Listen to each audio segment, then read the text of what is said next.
Bonjour à tous, ici c'est ProGC. On va parler du béton armé. Je suis Touré Ousmane Mohamed, technicien formateur génie civil. Nous allons vous parler du béton armé. On a le béton armé, on a grand 1, présentation des règles BAL 91. Petit 1, rôle du BAL, béton armé à l'état limite. Le calcul de tout ouvrage en béton armé doit se faire en respectant des règlements, des normes et des documents techniques unifiés, DTU, en vigueur. Petit 1. Le rôle du BAL. Le calcul de tout ouvrage en béton armé doit se faire en respectant des règlements, des normes et des documents techniques unifiés, DTU, en vigueur. Le BAL, béton armé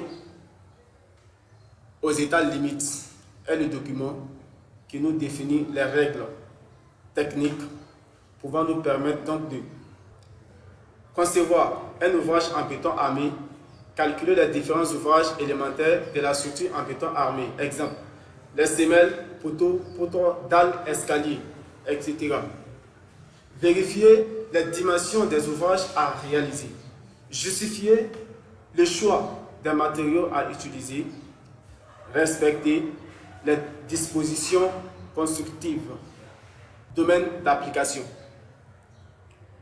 Les règles de calcul BAL sont applicables à tous les ouvrages et constructions en béton armé.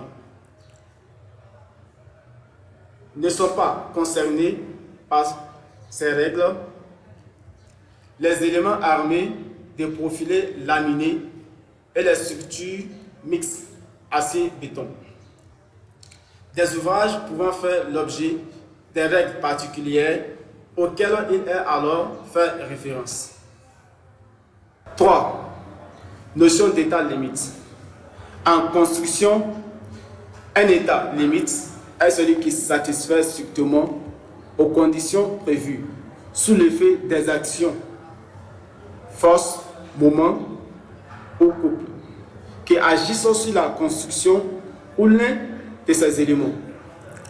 Au-delà de cette limite, la construction ou l'un de ces éléments cesse de remplir ses fonctions techniques d'utilisation, que sont la stabilité, la résistance, la durabilité, les déformations non nuisibles.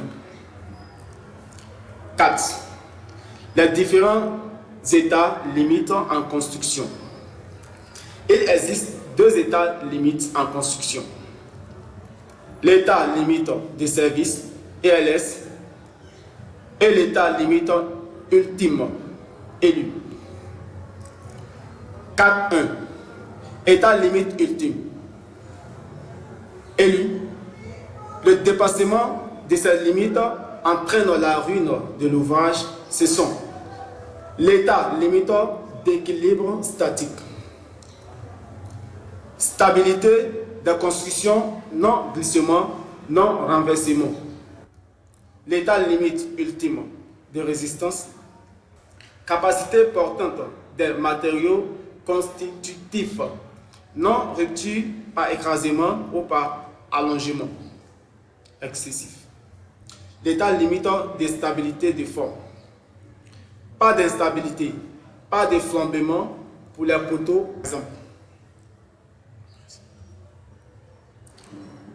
4.2.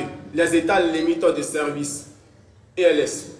Il s'agit des limites au-delà desquelles le bon fonctionnement en service ou la durabilité de la construction est compromise. Il concerne les conditions de bon fonctionnement d'utilisation et de durabilité des ouvrages.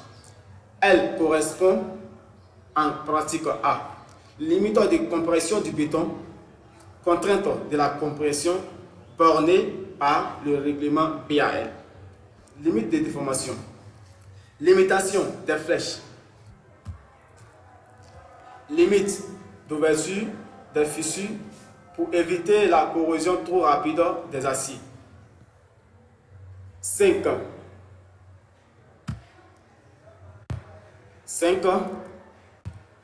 On a combinaison d'action. Les combinaisons d'action les plus couramment utilisées en béton armé sont état limite ultimement élu. On a pour coefficient 1,35 multiplié par le poids permanent plus 1,5 multiplié par le poids variable.